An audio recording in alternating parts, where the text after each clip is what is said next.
Hey, my YouTube family. It's late nights with Natalie Yvonne. I am coming to you tonight with a new video, and this video is going to be on rejection. If I've been saying anything that have been helping you in some way or another, or it's been having you look at yourself in some way or another, or bring correction to your life in some way or another, go ahead and hit that subscribe button or hit that like button and give me some feedback. Let me know what you think. Let me know how you feel. I'm open and I want to know because I'm not right about everything. And I do believe we all can help each other in one way or another. So go ahead, tell me what you think, how you feel. Hey, put it out there. I want to know. So let's go ahead and jump into it. Rejection. Sometimes it can be such a harsh word because people, we don't like being rejected. Not by family, not by friends, not by your mate, a partner at work, or we don't like rejection. We don't like knowing that a person does not want to hear what we have to say or doesn't want us in their life or doesn't want our help or need us in some way or another. Nobody likes rejection, but rejection drives us so hard as a human race. Rejection drives us. Why? Because at times we are not rejecting the message. We're rejecting the messenger. We reject who it is or what it is that's bringing the message to us.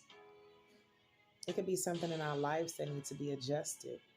And God may touch someone's heart to tell us what it is that we need to hear. But because it's the person that's bringing the message, we don't want to hear that. Come on, let's be real. If you have a husband or a wife and they see an area where you need improvement, you don't want to hear that. Why? I'm sleeping next to you. You're not supposed to tell me about my flaws and my shortcomings and things I need to work on. No, look at you. We get that little attitude like, who are you to tell me? Well, I'm the person that knows you best because I'm with you all the time. So I see the area that you could work on that could potentially make you better if you just do it. But we'll get upset because we don't want to hear that or because we're not ready to deal with it at the time. Some part of us still wants to hold on to whatever it is that makes us comfortable. So we'll reject who it is that's telling us. For me personally, I don't like to hear about myself. We like to think we got it together, and we really don't. We like to think we have it all figured out, and we really don't. We like to think that we know the best way to do it, and sometimes you do. But there are other times where someone else may know a better way for you to do it. But when you don't want to hear it or you're not open or receptive to receive what it is that's being said, you'll reject it. You'll turn it down. You'll shoot it down. It could be something on the job. If somebody see a better way that you could do this project, but because they don't have the degrees that you have or the knowledge that you have or the years and experience that you have, you reject it because you feel like, who are you to tell me how I'm supposed to do something? You haven't even been here that long. You haven't even got your feet wet yet. How can you tell me how to do my job? I know how to do this. I've been doing this.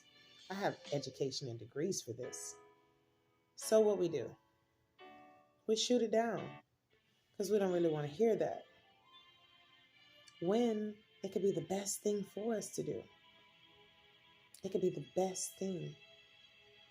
And when a person truly cares, they're going to tell you something or some area of your life that needs some improvement. So why do we reject it? Why do we turn it away? Why do we shoot it down?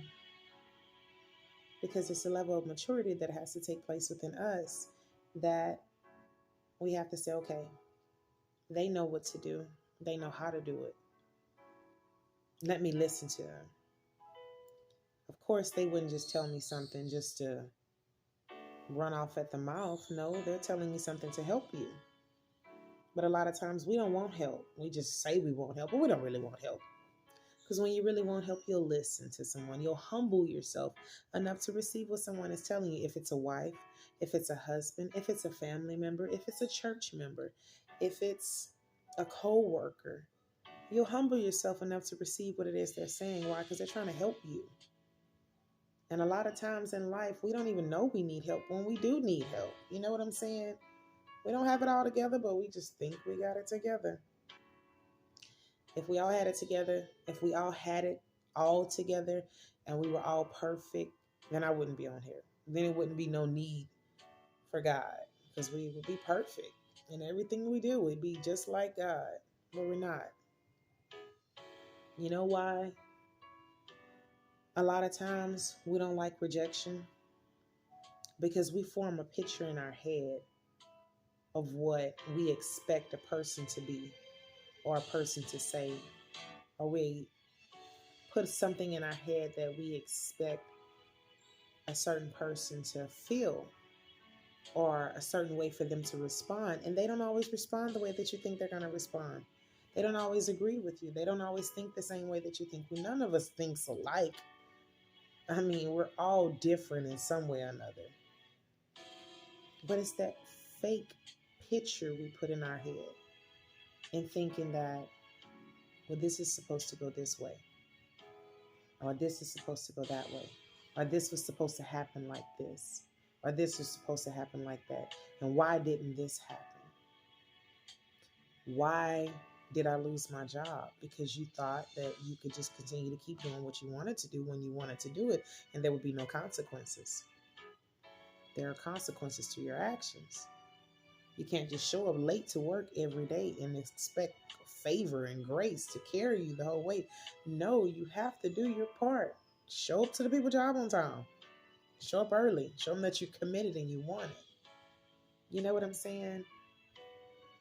But we create that picture in our head of thinking that nothing's going to happen. We got this. No, if we had it, you know what I'm saying? Then we wouldn't be facing rejection. When somebody tells you, you know what, we no longer need your services. Thank you. We appreciate you. And they find someone else who's going to actually do what it is they want them to do. Or when a husband or a wife says, you know what, I'm not going to keep saying the same thing over and over and doing the same thing over and over, and you just don't appreciate it. You're not interested in what I'm saying. You're not interested in what I'm doing. And I'm going out of my way to show you that. But you don't care. So you know what? I'm going to back up to show you just how important my presence is, or just how important everything I'm doing is. I'm not saying that we don't all go through that in life, because we do. But it's how you respond to it when you do go through it. It's for us to learn from and grow from, not become bitter and angry and frustrated and, we'll just give up. No, rejection is a teaching lesson.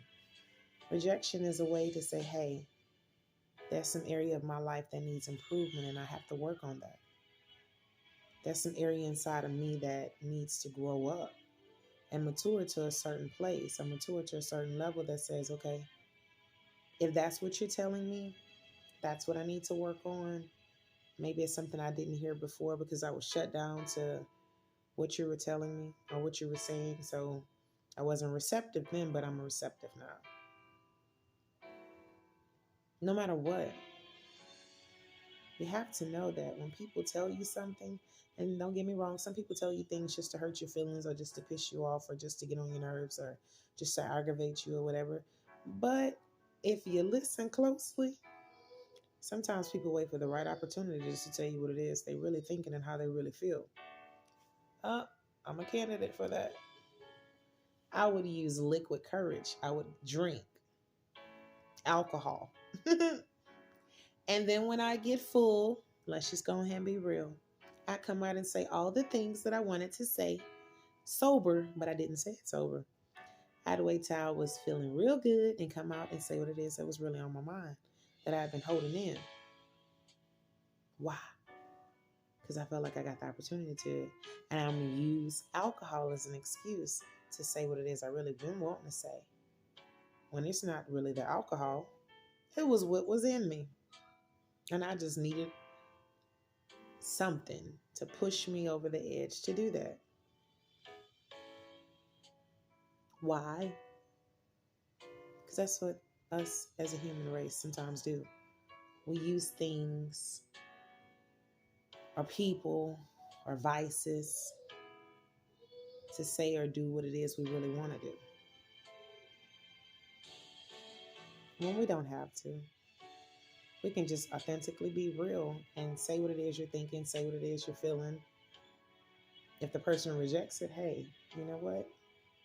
I did what was right. I spoke the truth. If you receive it, it's on you. If you don't, I'm not responsible for what you do after that. I've done my part. I've done what I was supposed to do. What you do with the message is up to you. Like I said earlier, we don't reject the message. We reject the person that's bringing the message. And God speaks in everything. It don't always have to be a person.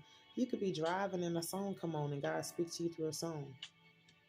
You could be sitting outside and look up and, hey, you'll be hearing something in your mind or your spirit, and all of a sudden you'll see a shooting star. God will send you confirmation through that. He speaks through everything. He uses any and everything to get our attention. If we're listening and we're open and receptive to receive what he's saying, because he's speaking, just not everybody is listening. Why aren't we listening? We're in a time and a season where self-evaluation, self-awareness, it's necessary. What's in us is what's coming out. Our true characters are being exposed. Our inner us is being exposed. What we really think, how we really are, it's being exposed. Who you really are, it's coming out. And it may be coming out in the wrong times with the wrong people. And if that's not for them, then yes, they're going to reject it. Why? Because I don't know why you're tripping with me. I don't know why you're clowning. I didn't do you anything. So they'll reject it. But sometimes we forget the fact that people are going through their own personal things in their own life. And we forget that. Sometimes we can be so mean and rude and ugly and arrogant. We don't see. People are going through things too. Everybody going through something on some level or another. Everybody's going through something. Nobody's exempt right now. If you look all over the world, somebody going through something. Hey, you look outside your front door, somebody dealing with something. Somebody is dealing with something. But how are we responding to the people that's going through? How are we responding? Are we giving grace? Are we giving compassion? Are we giving kindness? Are we showing mercy? Let's touch on mercy. Mercy is when a person deserves the wrath, but you choose not to. It's when you could cuss somebody out because they done stepped on your toes, but you say, you know what, I'm not even going to do that. I'm going to show you kindness. I'm not going to respond the way that you expect me to respond. I'm going to do something differently. Husband been acting crazy with you. He come home and you say, you know what, I could not cook. But you know what, I'm going to get in the kitchen. I'm going to cook anyway. I could treat you crazy, but I'm not going to. Why? I have every right to, but I'm not going to. I'm going to give you mercy. I'm going to let you make it. I'm going to let you slide. Why? That's what God does to us. We do wrong. We mess up. We make mistakes. We do some off-the-wall things. But yet he gives us mercy. He don't give us what we deserve. He gives us what we don't deserve. And that's another chance, another day to get it right. to wake up and realize our areas where we need correction. But what does it really matter to you? A lot of things we're doing in this life, it doesn't matter.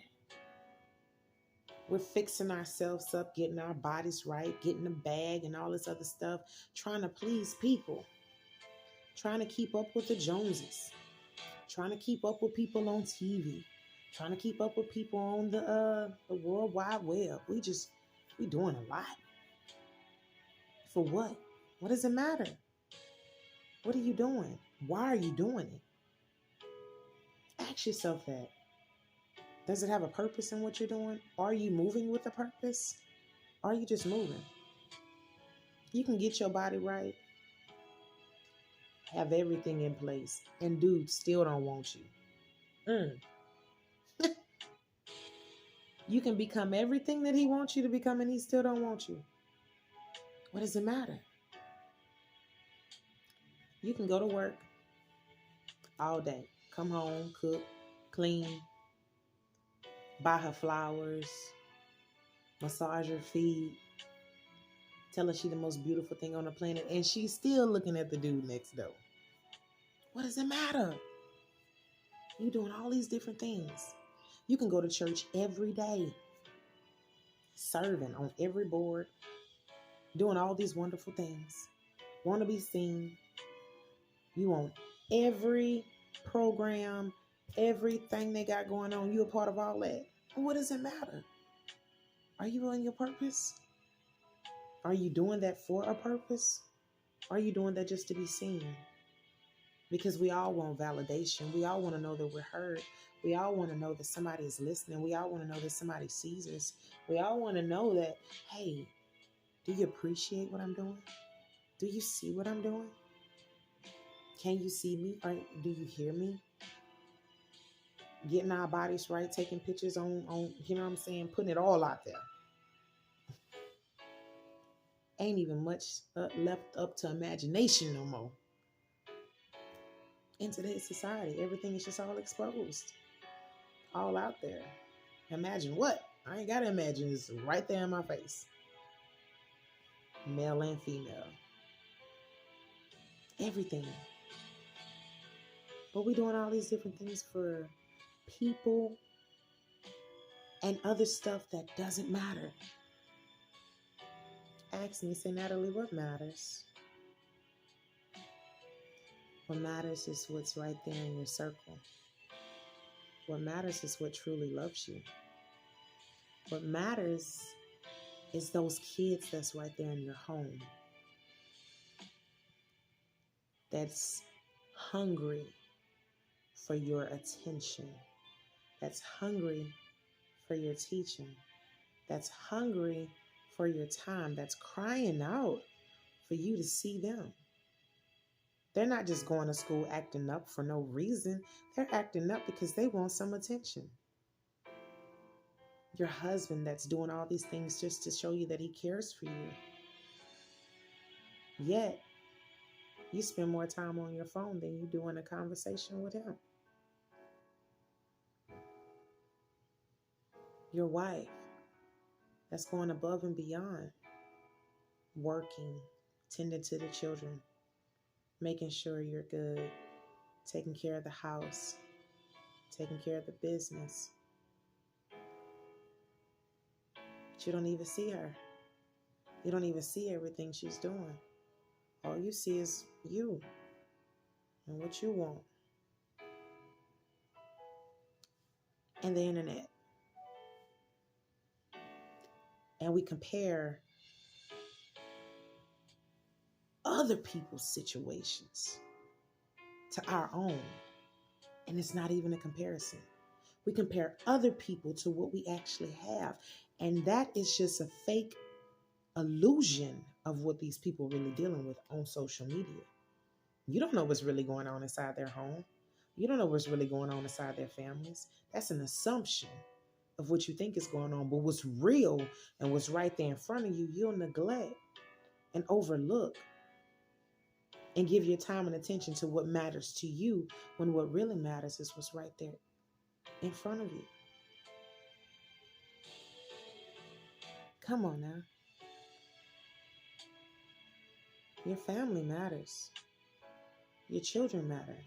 Your husband or your wife matter. Your business matters.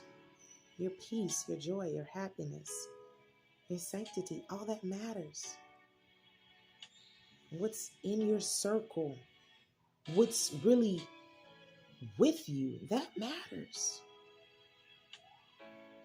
We give our time and attention to stuff that don't matter and then feel some type of way when it rejects us or it don't work out the way we think it's supposed to work out. Or when they turn on us. Or when they cut us off and don't want to be our friend no more. Or they quit talking to us. Or family members walk away. Or, and I'm saying extended family members, Or when jobs fall through. Or, people in church, don't want to fool with you no more because you don't want to be a part of the cliques and all these other different things. When they reject you. When things in society reject you. Why? Because none of that outside stuff matters. What matters is what's in the home. I've heard someone say that home is where the heart is. Love, the heart, home, family, all that goes intertwined with one another. Let me tell you something.